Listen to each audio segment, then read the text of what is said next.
मेरा नाम इंद्रजीत कौर मान है और फिलहाल मैं स्कॉट क्वीन के नाम से बड़ौदा के अंदर फेमस हो चुकी हूँ, क्योंकि मैंने रिसेंटली और ये मेरा हर साल का एक टारगेट रहता है। मैं खुद को ही टारगेट देती हूँ कि मैं अपने रिकॉर्ड खुद ही ब्रेक कर रही हूँ फ़िलहाल तो। और मैं अभी फ़िलहाल जो है वो कॉन्सेप्ट जिम में as a female fitness trainer के उसमें जॉब कर रही हूँ। और मैं एक हाउसवाइफ भी हूँ, मेरे 2 बच्चे हैं। बहुत कुछ ऐसे इंसिडेंट्स हो चुके थे कि मेरी हेल्थ ख़राब हो चुकी थी, जिसमें थायराइड और आर्थराइटिस और बीपी और पता नहीं क्या क्या बीमारियां मेरे भी अंदर आ गई थी डिप्रेशन की वजह से। और काफ़ी सारे सर्कमस्टेंसेस ऐसे भी थे जो मुझे फाइनेंशियली काफ़ी डाउन ले गया था उस टाइम पे। तो मेरा मेंटल हेल्थ भी ख़राब हो चुका था, मेरा फिज़िकल हेल्थ भी ख़राब हो चुका था।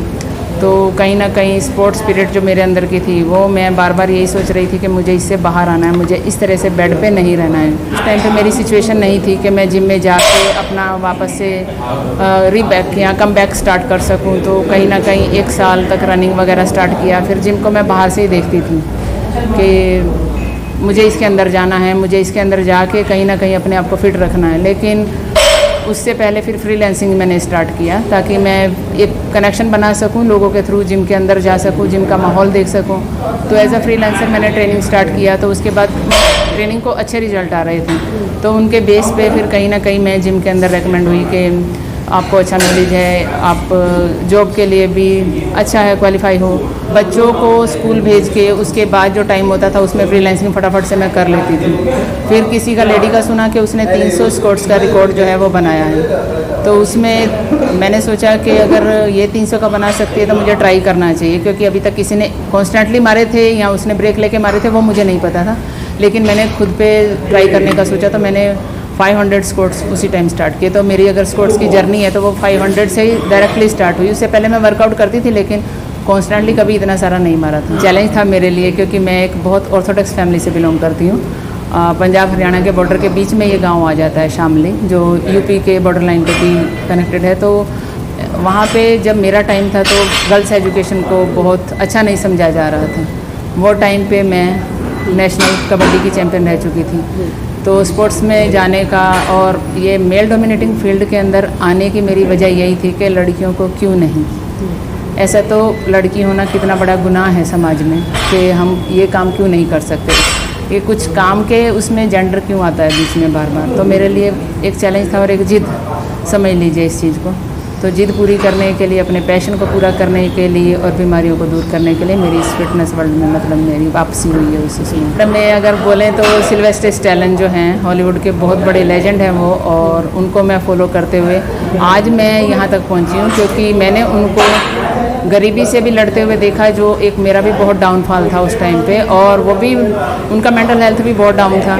मैं कंपेयर तो नहीं कर सकती हूँ अपने आप को, लेकिन अगर आप किसी को अपना आइडियल बना लेते हैं तो आप देखिए कि अगर वो डाउन गया तो ऊपर किस तरीके से आया है। तो उनको भी पैरालिसिस था और मेरी हालत भी पैरालिसिस से भी गई गुजरी थी कि मैं बॉल पकड़ के चलना मुश्किल मेरे लिए, तो मूवमेंट करना भी बहुत मुश्किल था, क्योंकि बहुत सीवियर अटैक था मेरे ऊपर आर्थराइटिस का और उसका। क्योंकि वेट मेरा अगर थायराइड में देखें आप तो 2.5 किलो वेट मेरा हर मंथ में बढ़ रहा था। तो उस हिसाब से बहुत मेरी बॉडी ख़राब हो चुकी थी।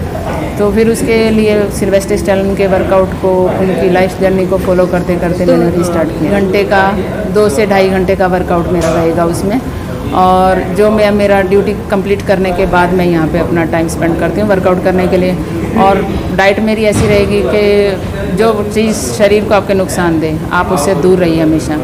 और जो कोई अच्छी चीज़ें जो फ़ायदेमंद हैं आपके लिए, प्रोटीन है, आपके कार्ब्स हैं, आपका वाटर इनटेक है, क्योंकि लोग पानी पे ही ध्यान नहीं देते हैं। बॉडी को टाइम टाइम पे डिटॉक्स करना और अच्छी हेल्दी चीज़ें अपने अंदर लेना, जिसमें सीजनल फ्रूट हैं, सीजनल सैलड्स हैं, या आपका एक बैलेंस डाइट होना चाहिए कि मॉर्निंग में इतना मील आपके अंदर गया है, शाम को कितना जाने वाला है। बाहर के खाने से मैं बिल्कुल परहेज़ करती हूँ। मैं बाहर का कभी कुछ पीती नहीं हूँ, खाती भी नहीं हूँ बिल्कुल कुछ। फ्यूचर एक लेजेंड के रूप में देखती हूँ, क्योंकि मैं बोलती हूँ कि लोगों के लिए मिसाल बनना आसान है लेकिन उसको कायम रखना बहुत मुश्किल है। तो मिसाल बन गई हूँ लेकिन उसको कायम रखना मेरी जिम्मेदारी है। એક્ઝામ્પલ તરીકે અમારા પાસે એક ફિમેલ ટ્રેનરમાં ઇન્દ્રજીત મેડમ કરીને જે છે અમારા, તો એ મેડમે એ સ્કોટ્સના પોતાના રેકોર્ડ બ્રેક કરીને એ જે રીતના લોકોને એક અટેન્શન દોરી રહ્યા છે કે ભાઈ તમે પોતાની એ રીતના એજને અંડર એસ્ટિમેટ કરશો નહીં, કે ભાઈ તમે આટલા એજ થઈ ગઈ તો તમે કંઈ કરવા લાયક હવે ફિટનેસમાં તમારી પાસે કંઈ છે નહીં, કે આ એજ પછી આ વસ્તુ ના થાય. આજે મેડમે સ્કોટ એ વસ્તુ ટફ છે, કે ભાઈ ટફ ઇન ધ સેન્સ કે લોઅર બોડી જનરલી લોકોને ટ્રેન કરવી થોડી ટફ લાગે છે બિકોઝ મોટો મસલ્સ છે અને એ જ વસ્તુ માટે મેડમ આજે સ્કોટ્સ કરે છે રેગ્યુલરલી ને આવી રીતના પોતાના જે આજે 2600 સ્કોટ્સ એમને યુવા મોલમાં 12 માર્ચે કર્યા હતા 2023માં મેડમને હાયર કર્યા ત્યારે મને ખુદને પણ સરપ્રાઈઝ હતું કે મેડમ 50 અરાઉન્ડની એજમાં પહોંચવા આવ્યા છે અને ત્યારે મને પોતે પણ એવું હતું કે 35 અરાઉન્ડની મે બી એમની એજ હશે અને આવીને જે રીતના મને સરપ્રાઈઝ કર્યો તો હું ઈચ્છતો હતો કે બાકીની ફિમેલ્સને પણ સરપ્રાઈઝ કરે કે ભાઈ આ એજમાં આપણે પોતે આવી રીતના લાગી શકે છે અને અમને બહુ પ્રાઉડ છે ગર્વ છે કે ભાઈ અમારા પાસે અમારા ટીમ મેમ્બર્સમાં આ ટાઈપના ટ્રેનર્સ છે ફિમેલ તરીકે અને મારા ફર્સ્ટ ટ્રેનર ફિમેલ ટ્રેનર છે